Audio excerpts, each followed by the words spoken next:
paz do Senhor, meus irmãos. Estamos iniciando, através deste vídeo, aquilo que eu havia prometido há uns vídeos atrás, né, que nós estaríamos fazendo uma sequência de 66 vídeos, contando um pouco da história bíblica, livro por livro, né, começando por Gênesis e terminando no livro de Apocalipse. E ali nós iríamos contar um pouco da história, iríamos contar da parte espiritual, aquilo que que para alguns irmãos, né, norteia dúvidas, né? Então inicia hoje, né? E como eu falei, nós iremos começar no livro de Gênesis, né? No livro do Gênesis. Por que o livro do Gênesis tem este nome, né? Por que Deus escreveu ele? Quem foi que escreveu ele? Porque muitas pessoas podem não saber. Mas para iniciarmos, né, eu quero fazer a leitura de um trecho da palavra, né, que é Gênesis capítulo de número 1. Vamos ler o versículo 1 e 2, que diz assim: No princípio Deus criou os céus e a terra era sem forma e vazia, e havia trevas sobre a face do abismo, mas o Espírito de Deus pairava sobre a face das águas. Amém. Somente até aí. Então, meus irmãos, a palavra Gênesis, né, no grego ele quer dizer origem, tá? Gênesis no grego quer dizer origem de tudo, tá? No hebraico ele tem o sentido de no início. Gênesis para o hebraico tem sentido de o início, né? Então, nesse início que foi contado, né, que foi contado e escrito por Moisés, por divina revelação do Senhor, no período em que Moisés estava no deserto com o povo, foi nesse período em que foi escrito o livro do Gênesis, né? E lembrando que o livro do Gênesis, ele faz junção com os outros 4 livros da Bíblia, né, que no caso é Gênesis, o primeiro, Êxodo, Levíticos, Números e Deuteronômios. Esses 5 livros, esses 5 primeiros livros da Bíblia, que faz parte da Bíblia dos judeus, a Torá, né? Que é a Bíblia dos judeus, que eles até hoje têm, né? Como no princípio de tudo, é o livro que norteia a lei, né? A lei civil. São os 5 livros que norteiam a lei civil, a lei espiritual e a lei moral, tá? Então é muito importante nós entendermos isso, né? E como eu falei, o Gênesis é a origem de tudo, né? Origem do mundo, do pecado e do povo judeu, tá? Origem do mundo, do pecado e do povo judeu, né? E ele conta, não foi simplesmente escrito por Moisés, mas ele conta a história de Moisés e a missão dele, tá? O livro, ele tem todo esse envolvimento. Gênesis conta justamente isso, né?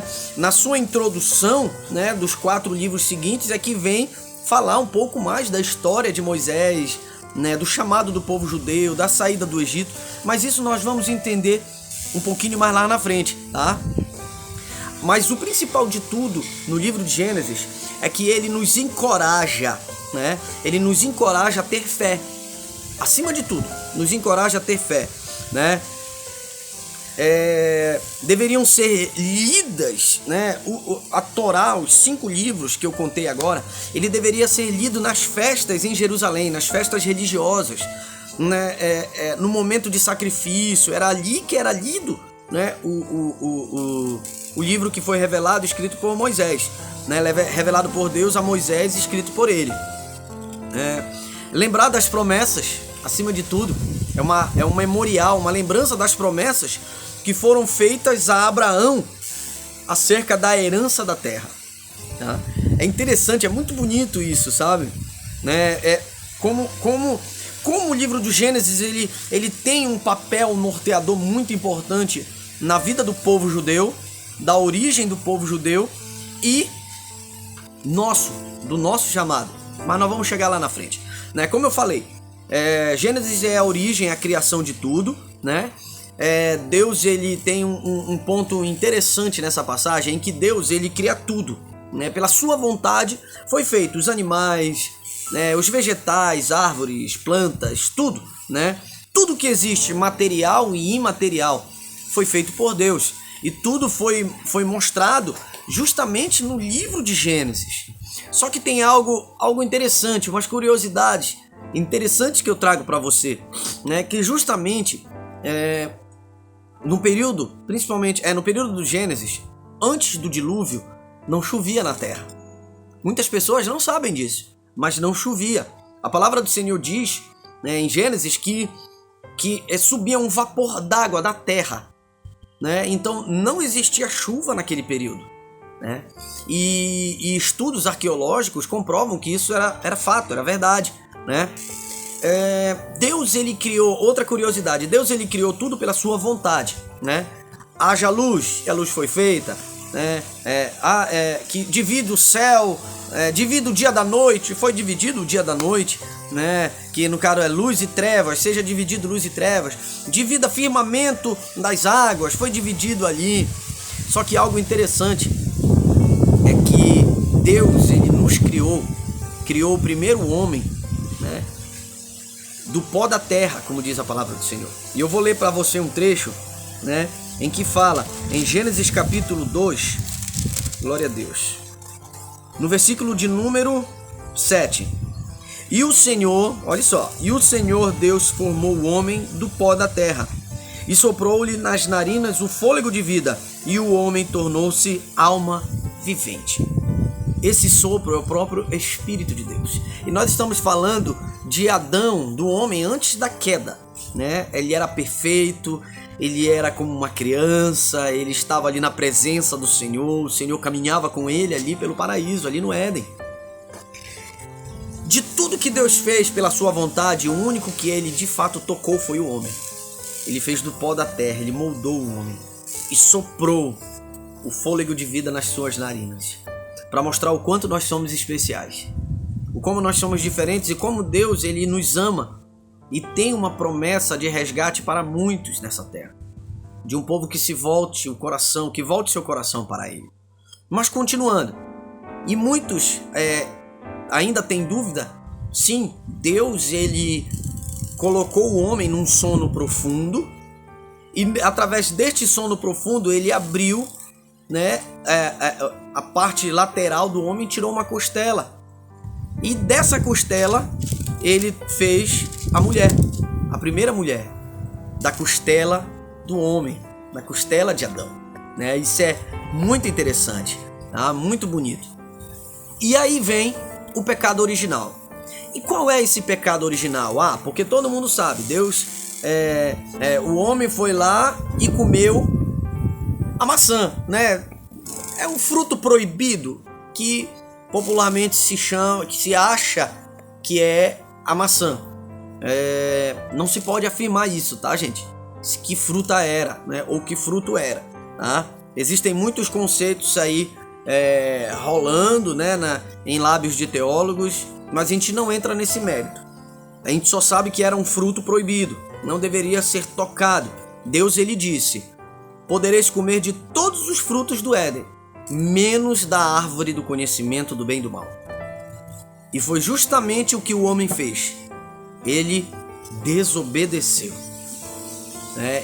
Eva foi lá enganada por Satanás, induziu ela a pegar o fruto para que seja semelhante a Deus, para que ela fosse como Deus. E ela foi enganada. Eva foi enganada. E depois que ela foi enganada, ela foi lá e ainda induziu o homem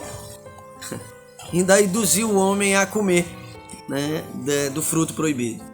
Ou seja, no momento que eles desobedeceram, pecaram contra Deus, naquele momento eles perderam a santidade que existia neles, né? A pureza que existia neles, eles perderam essa pureza, né? E eles viram a sua nudez, eles andavam nus e não percebiam que eles estavam nus, porque eles eram puros, eles eram como crianças, né? Eles não enxergavam isso, mas no momento que existiu o pecado, eles passaram a enxergar isso na vida deles, né? Como é que tu sabes, né? Por que tu tá te escondendo? Porque eu tenho vergonha, tô nu, né? Como é que tu sabes? Tu estás nu. Então ele não sabia, ele não tinha noção. É como uma criança hoje, né? E isso explica muita coisa na nossa vida hoje em dia. Muita coisa é explicada através disso. Né? E ele disse: o que foi que tu fizeste? Né? Olha, a mulher que tu me deu, ela desobedeceu e me induziu. Ela disse, foi lá, né? Justamente o que aconteceu, ela foi lá, culpou, né, a serpente, Adão culpou a mulher, e ali entrou o pecado no mundo, né? Entrou o pecado no mundo, e através desse pecado o homem teve que se sustentar com o suor do seu rosto, né? A mulher passaria a ter dores de parto, né, ao dar à luz, né? Nada disso deveria existir, mas por causa da desobediência houve essas consequências na vida do homem através de Adão e através de Eva. Então na vida do homem hoje é da mesma forma, tá? Não fica muito diferente, porque através de um homem entrou o pecado, e através de outro homem, que é Jesus de Nazaré, o pecado ele foi esquecido, ele foi abolido, ele foi perdoado, tá? Mas continuando, né? Saíram, foram expulsos do paraíso. Por que eles foram expulsos do paraíso? Mais uma curiosidade, né? Porque muitos não sabem. Por que Adão e Eva foram expulsos do paraíso? Eles poderiam permanecer lá, não é verdade?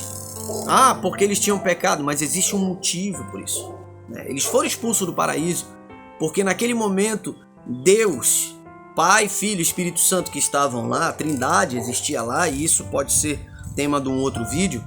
Eles disseram, lancemos fora eles do Éden, do paraíso, porque se porventura eles comam da árvore da vida eterna que está no meio do jardim, viverão eternamente. Então eles foram expulsos porque eles já conheciam o bem e o mal, e eles poderiam se dirigir até o centro do jardim e comer da árvore da vida eterna. Deus expulsou eles do paraíso, selou o paraíso, né? Fechou o Éden e colocou 2 querubins guardando lá, né, a entrada. Isso é um outro estudo teológico também, muito controverso, né? Mas isso fica para um outro momento, um outro vídeo, tá? Mas continuando, foram expulsos do paraíso, e ali eles tiveram que dominar a terra, né? Dominar a terra, cultivá-la, trabalhar com o suor do seu corpo. Veio Caim e Abel, os primeiros filhos de Adão e Eva, Caim e Abel. Depois que vieram Caim e Abel, Caim, por inveja do seu irmão, porque a oferta de Abel foi melhor do que a de Caim. Caim, por inveja do seu irmão, foi lá e matou ele. Exatamente isso, foi por inveja. Caim teve inveja do seu irmão porque a sua oferta era muito melhor. Um era agricultor, o outro cuidava de animais, né? Então Abel ofereceu o melhor para o Senhor, Caim nem tanto.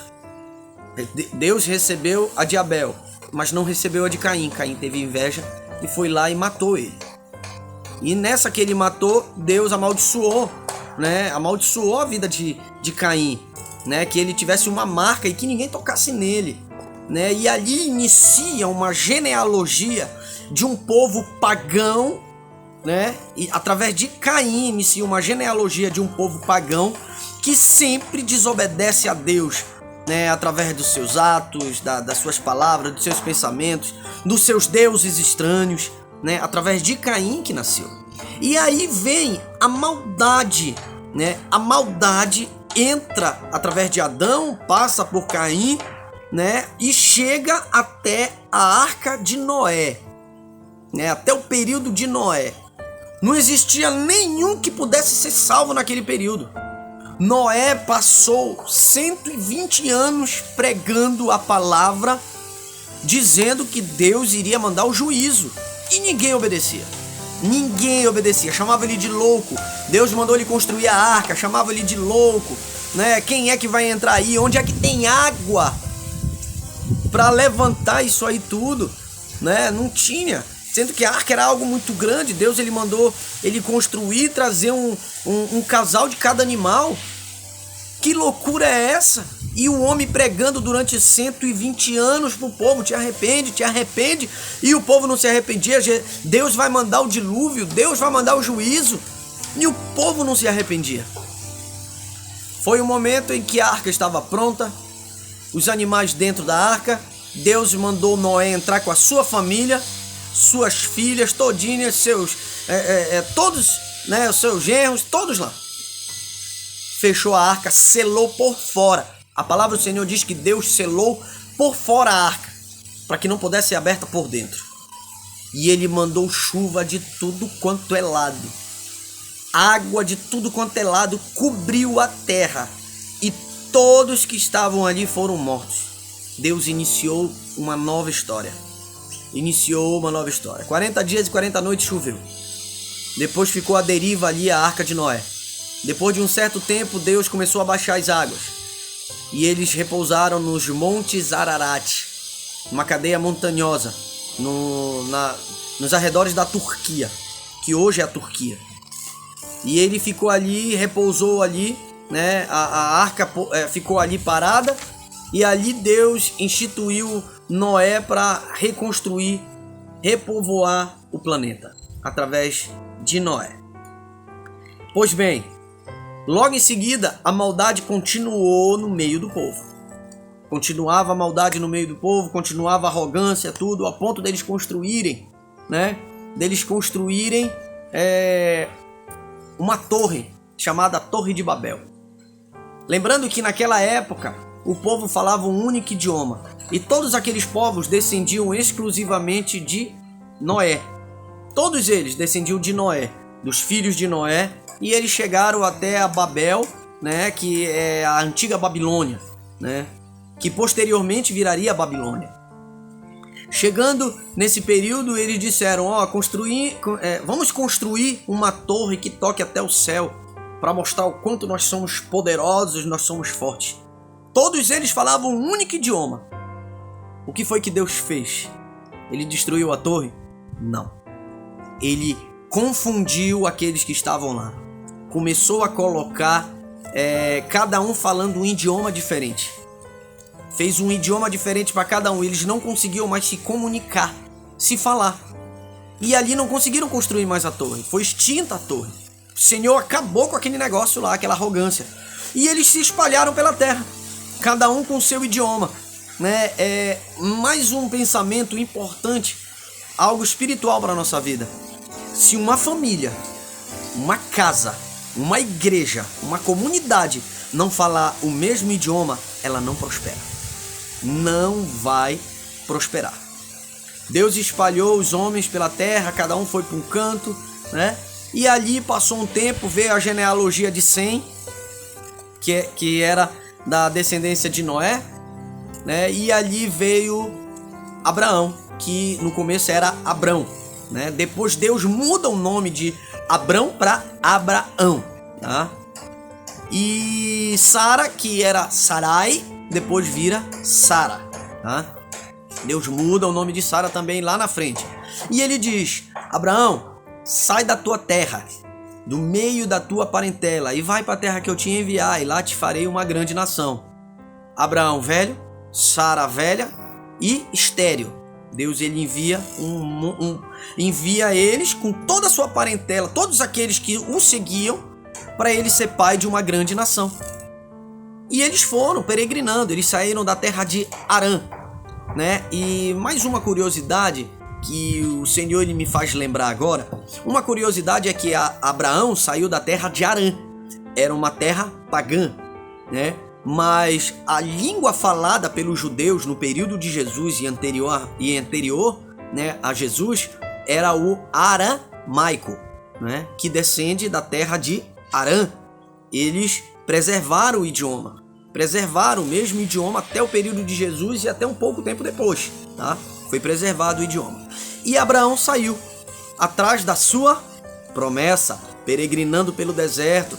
Ele com o seu sobrinho, o seu gado, né? Ele saiu com o seu povo ali, alguns seus servos, e ali Deus mandou ele peregrinar. Caminhou pelo deserto e ele saiu andando de terra em terra pelo deserto, rodando e tudo mais. E de tempos em tempos Abraão diz: te lembra da promessa, olha para as estrelas do céu, pois esse é o número de descendentes que eu vou te dar. Conta as areias do mar, né?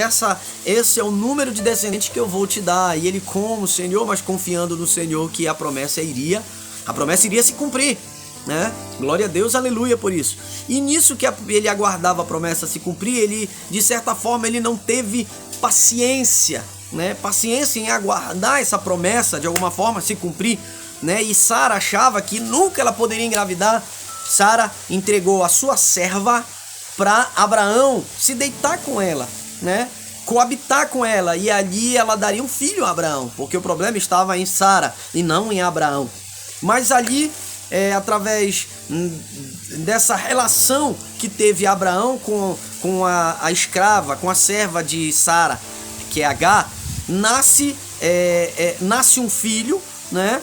Ismael, que futuramente seriam os ismaelitas, e hoje se justifica muito essa guerra entre judeus e palestinos. Não vou entrar nesse mérito agora, porque vai durar mais uns 30 minutos esse vídeo, tá? É dessa origem, tá? Mas Deus, ele manda com que Abraão lance eles no deserto para que eles ali, né, formem um outro povo. Deus permite que ele vá embora, para que a bênção de Abraão não seja atrasada, postergada ou não cumprida. Só que Deus prometeu para Ismael que ele faria dele fértil, que a população, a descendência dele seria grande, ele seria um povo abençoado. E foi embora Ismael e sua mãe para o deserto, e Deus apareceu para Abraão no deserto e fez uma promessa a Abraão. Deus se apresentou para ele, Deus e os anjos se apresentou para Abraão, e ele viu, ele preparou o melhor para Deus ali. Preparou uma tenda, preparou água para lavar os pés, porque ele estava em forma de homem, né, de ser humano. Preparou água para lavar os pés, preparou alimento para receber ali o Senhor e os anjos. E ali Deus, ele disse, daqui a um ano, né, te darei um filho. Sara te gerará um filho, um filho teu. Glória a Deus, aleluia. Né? Tanto que foi nesse momento que Deus mudou o nome de Sara, né? De Sarai para Sara. Bênção, glória a Deus, aleluia. Ele só teve que esperar a promessa. Lembrando que Ismael e Agar, eles só foram mandadas para o deserto bem depois que Isaac nasceu. Depois que Isaac nasceu, que Deus frutificou o ventre de Sara, e Isaac nasceu, foi depois que Ismael foi mandado embora, tá? Juntamente com a sua mãe. Aí entra o período da promessa de Abraão, né? De ser da prova maior de Abraão, né? Eu estou resumindo para você, porque nós nem falamos ainda, nem foi falado ainda de Sodoma e Gomorra, que Ló teve um conflito com Abraão, que era seu tio. Ló teve um conflito e Abraão sabiamente disse para Ló, seu sobrinho, porque estavam tendo brigas e eles prosperaram muito no deserto. Deus abençoou muito Abraão e Ló, né? Que desde Harã eles saíram juntos.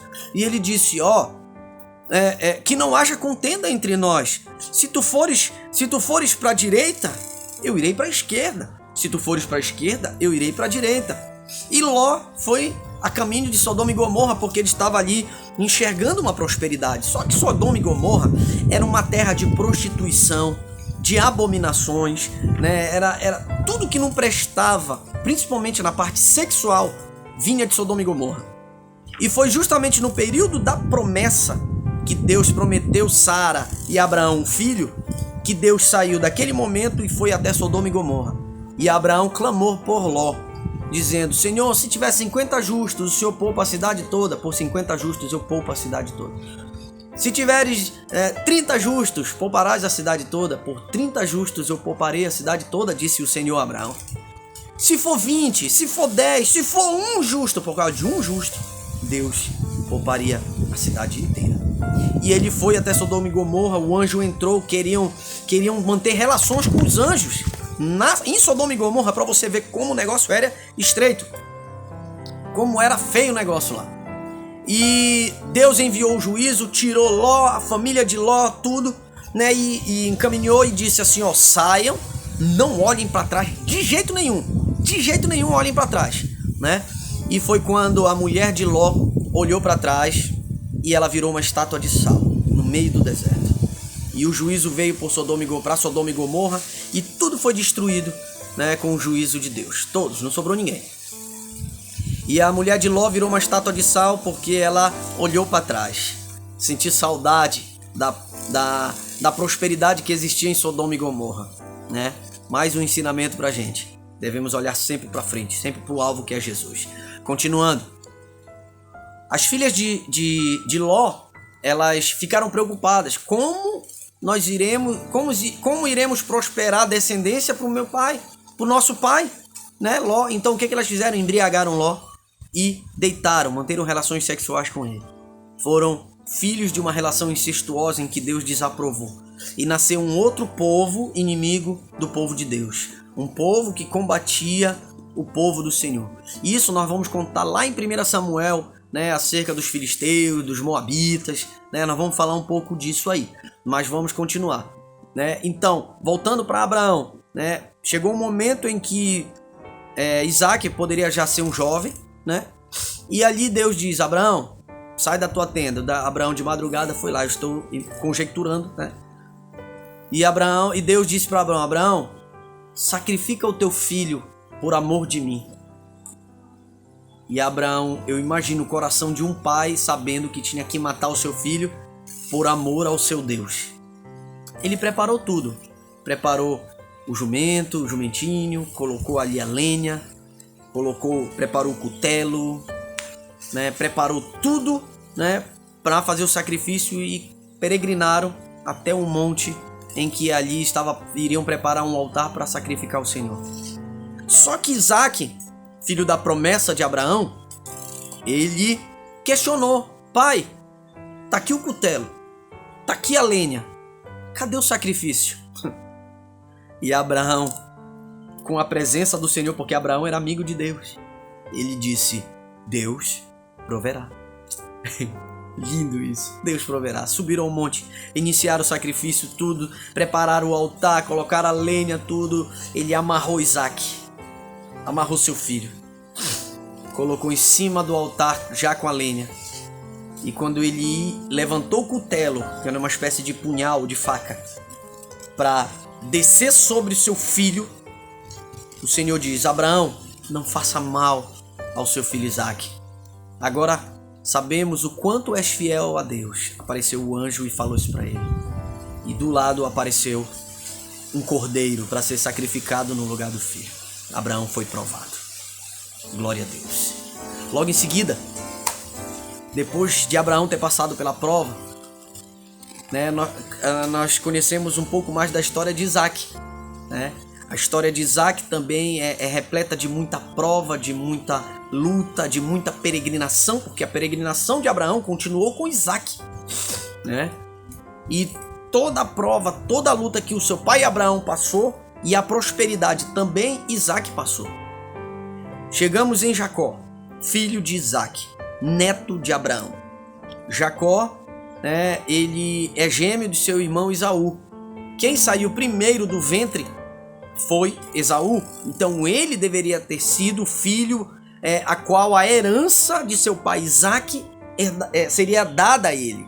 A herança, tanto material quanto espiritual, naquele momento, a bênção a Isaac deveria dar para Esaú.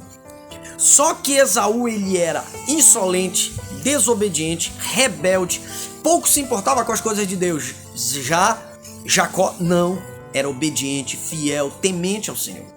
Mas tem toda uma história de um tratar do coração de Deus para o coração de Jacó. E foi necessário a mãe de Jacó, Isaac já velho, já avançado de idade, cego, conhecia Esaú por causa do seu braço cabeludo. E Jacó não tinha isso. Ele não tinha o braço peludo. E todas as vezes que Esaú chamava seus filhos, ele pegava no braço de um: esse aqui é meu filho Esaú. Aí pegava no outro sem cabelo: esse aqui é o meu filho Jacó. Né? Então ele disse assim: ó, eu já estou quase morrendo, prepara um cozido para mim, assim, assim, assado, prepara dessa forma o cozido e tudo mais, né, que eu vou comer e depois eu vou entregar a bênção. A mulher de Jacó escutou isso, colocou uma pele de animal no seu braço e disse para Jacó ir até o seu pai. né? E ali não falava absolutamente nada. Jacó foi lá, pegou o cego, pegou no braço e achava que era Esaú. Comeu tudinho que ele tinha feito e entregou a bênção para Jacó. Esaú, quando soube disso, porque Isaac tinha pedido para Esaú preparar o alimento, né? E não Jacó. Quando Esaú soube disso, ele correu atrás de Jacó para matá-lo.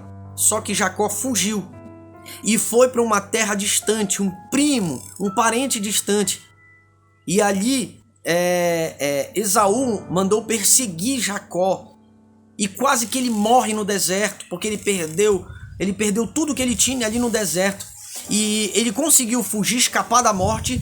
E ele, dormindo na madrugada, ele fez uma pedra de travesseiro, né? Ele fez uma pedra por travesseiro.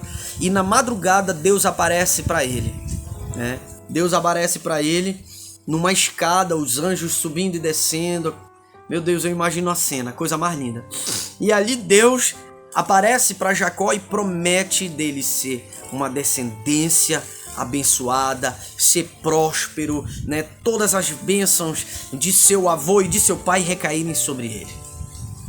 E quando ele acorda dessa visão, desse sonho em que Deus apareceu para ele, ele fez um voto com o Senhor. Ele disse: Senhor, verdadeiramente tu estás aqui. E ele colocou aquela pedra como um marco, um monumento fundamental, um divisor de águas ali, um ponto principal. Fez um voto com o Senhor, levantou essa pedra, né, chamou de Betel, e nesse momento ele fez um voto com o Senhor e disse: faça um voto com o Senhor.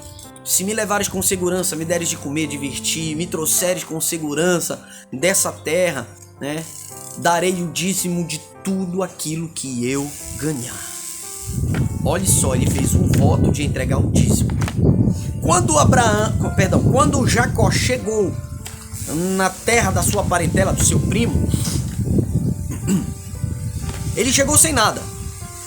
E ele se apaixonou, né, pela sua amada, ele se apaixonou, né? Só que Labão, que era o seu primo, o primo da sua mãe, ele queria dar a outra irmã, né? E não a mais nova. Jacó se apaixonou pela mais nova, pela filha mais nova de Labão. Mas ele queria entregar a mais velha, porque era costume entregar a mais velha e tudo mais, né? Mas Jacó queria a mais nova. Ele trabalhou durante 7 anos pela sua esposa amada. Quando ele casou, quando ele completou os 7 anos, e ali Deus prosperando. No dia do casamento, Labão entrega a mais velha, com o rosto coberto, fizeram cerimoniais. Jacó não conhecia ela, né, intimamente, deitou, coabitou, manteve relações. Quando foi de dia, ele viu que não era sua amada. E ele foi, né, indignado, né?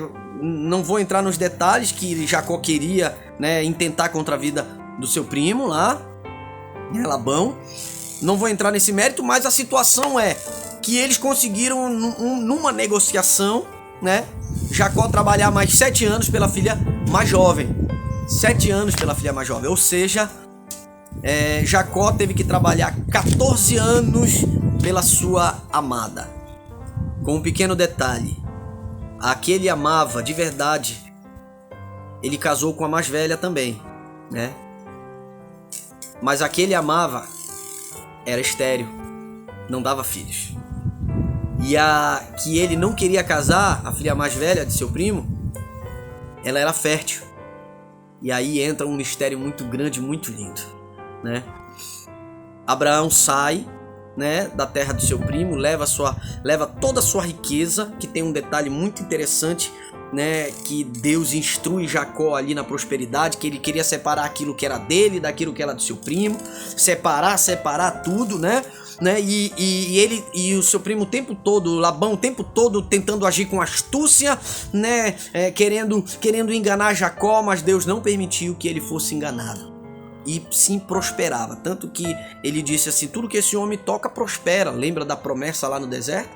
Ele fez um voto com o Senhor de fidelidade. Deus cumpriu a sua promessa de abençoar ele, e ele fiel aos seus votos, cumpriu também. Então Deus abençoa aqueles que são fiéis.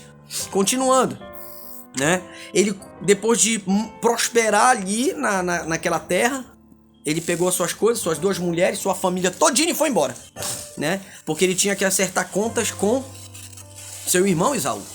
Ainda ficou algo inacabado lá no passado.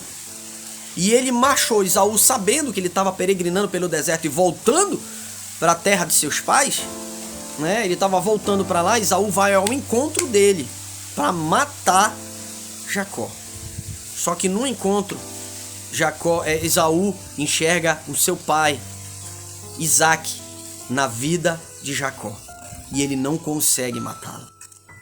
Muito pelo contrário. Só que Esaú vai para um lado, Jacó vai para o outro. Eles caminham em sentidos opostos.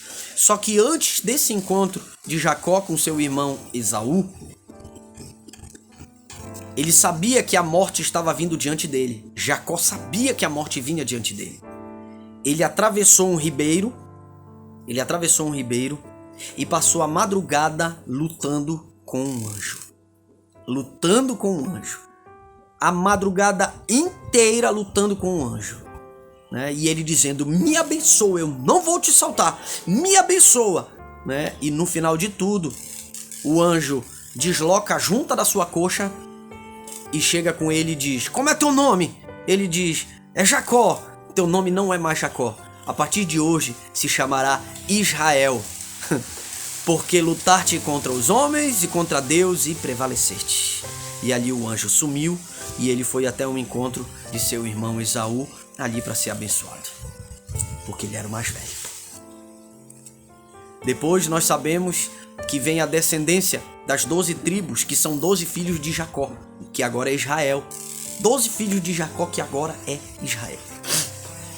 Nessa descendência de Jacó, né, a sua mulher, ela lhe dá um único filho, que chama-se José, que ele amava muito, né? Os outros 11 filhos veio da sua primeira esposa, né? Judá, Benjamim, né, Isacar, todos os outros, Levi, todos os outros filhos vieram de uma única mulher, e José veio da outra. Foi quando seus irmãos tiveram inveja de José, porque ele era o filho predileto de Jacó, ou de Israel. Ele era o filho predileto. E ali, por inveja, depois que José teve o sonho, que ele via os feixes caindo diante dele, os feixes, né, da plantação, né, da colheita caindo diante dele, se curvando diante dele. Depois que ele viu o sol e a lua e as estrelas se curvando diante dele, né, que foi questionado inclusive por Jacó. Foi questionado: como? Se calhar, será que o sol sou eu e a lua é a sua mãe, né, e as estrelas são seus irmãos, né? Então eles achavam que José era arrogante. Jogaram ele no poço, venderam como escravo, falaram para o seu pai que ele foi um animal que matou ele. Por inveja, venderam ele como escravo para o Egito. Como escravo foi vendido para o Egito. Nesse período, sobressaiu ali a sabedoria, o poder de Deus na vida de José e todo o propósito de sofrimento dele. Ele foi como escravo, foi comprado por Potifar. Viram que ele era muito inteligente, sabia ler, sabia escrever, muito inteligente. O Potifar colocou ele para trabalhar dentro da sua casa, né? Potifar não é o nome de alguém. Potifar é um título, tá? É um título. Ele foi trabalhar na casa desse homem, que chamavam de Potifar. Levou ele lá para dentro. A mulher de Potifar queria deitar com José, mas José era fiel a Deus. E o tempo todo clamando ao Senhor pela sua liberdade. O tempo todo clamando, né? Ele foi e... Potifar conhecia José, né? Mas mandou ele para prisão. E ali José fez a prisão prosperar. Olha só, na prisão, José na prisão, Deus usou ele para prosperar ali dentro da prisão. Espiritualmente falando, para nós é dessa mesma forma que acontece. Dessa mesma forma. onde nós estivermos, se nós estivermos fiel a Deus, se nós estivermos fiéis ao Senhor, ali onde nós estivermos, o Senhor vai nos prosperar. Deus prosperou José dentro da prisão. E ele teve, e dentro da prisão aconteceu algo na corte do faraó, né, em que sumiu um bracelete dele. Sumiu um bracelete. E acusaram o copeiro e acusaram o padeiro. Os dois foram para a prisão com José. Os dois tiveram um sonho. Os dois tiveram um sonho. E nessa que os dois tiveram um sonho, José interpretou o sonho, dizendo que um seria restituído o local de onde ele tinha saído, porque não foi ele que roubou o bracelete. E o padeiro que roubou, né? Esse seria morto, contar os dias que ele seria morto. Não demorou muito, cumpriu ali a profecia, aquilo que Deus revelou para José do sonho. Faraó, mais lá adiante, Faraó teve um sonho também, que isso atormentava ele, né? Um sonho em que vacas magras comiam as vacas gordas, em que o milho magro, sem quase a espiga, sem quase milho, comia a espiga gorda. E ele não entendia, e ele sonhou por dias seguidos isso. E ouviram falar que José interpretava sonho lá dentro da prisão. Quem foram chamar? José. Foi levado até a corte, foi levado até a presença do faraó. E ali, nessa situação, ele interpreta o sonho. Nisso que ele interpreta o sonho, né, ele precisa levantar alguém, porque Deus tinha orientado José para prosperar a terra do Egito no período da escassez. Seriam sete anos de muita prosperidade, mas também iriam existir 7 anos de muita escassez, que o período de escassez ia comer, ia engolir, sobressair, destruir o período de 7 anos de bonança. E o faraó precisava levantar um governador que conhecesse, soubesse ler, escrever, tivesse liderança e pudesse organizar os 7 anos de bonança para os 7 anos de escassez.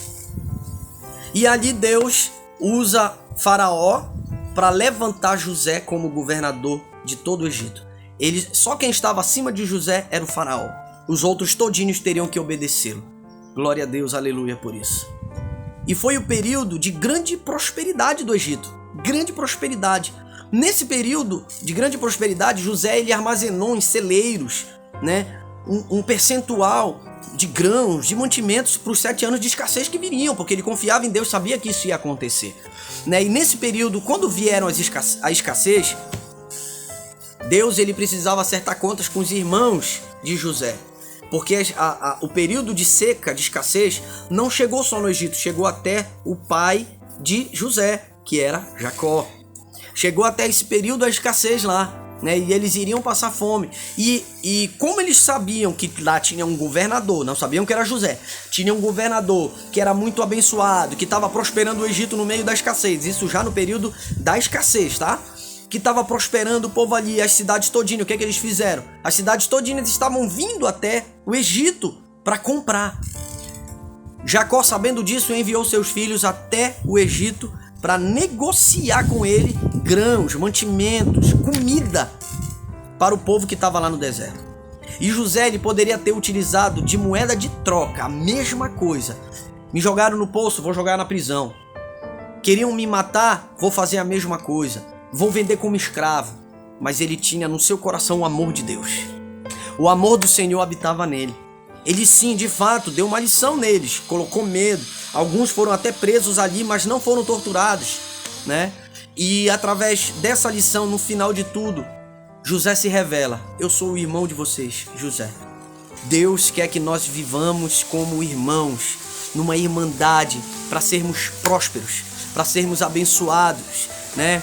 Venham até mim, eu vou cuidar de vocês, né? Tragam o nosso pai, tragam toda a nossa família, eu vou cuidar de vocês agora, né? E ali todos se reconciliaram com José. Mas o que importa não foi o que os irmãos fizeram. Deus permitiu tudo isso porque viria um período de muita luta e certamente muitos da família de Jacó iriam morrer. Deus usou o menor, para abençoar todos os outros. E foi um período de muita prosperidade, de bênção para a família de Jacó, para José, né? Até o período da sua morte. né? Então, eu quero encerrar esse vídeo agora, né? Ele ficou um pouquinho longo, mas ele é muito bom, eu acredito. Eu quero encerrar esse vídeo dizendo que logo em seguida vem o período em que vem o livro do Êxodo, né? O livro do Êxodo foi o período entre a morte de José, a morte do faraó que gostava de José e da família de José, né? E o período em que o povo ficou escravo, porque o faraó morreu, José morreu, se levantou outro faraó, e eles precisavam de uma mão de obra. E nisso que eles precisavam de uma mão de obra, eles pegaram uma mão de obra barata, escrava, que era o povo judeu que estava já lá no Egito. E nós vamos contar um pouco disso no próximo vídeo, que vai falar do livro de Êxodo. O livro do Êxodo, que é um livro bastante interessante. Amém, meus irmãos? Eu quero, através desse vídeo, poder ter acrescentado algo à sua vida. Algo de bom, algo de interessante. Que você possa ser abençoado tremendamente através desse primeiro vídeo. Ore por nós, para que a graça do Senhor esteja sobre nossas vidas e a gente consiga concluir, né, esses livros, esses vídeos, né, através da Bíblia Sagrada, contando relatos históricos da Palavra de Deus. Que Jesus possa lhe abençoar tremendamente e crescer ainda mais na presença do Senhor. Um grande abraço, a paz do Senhor Jesus.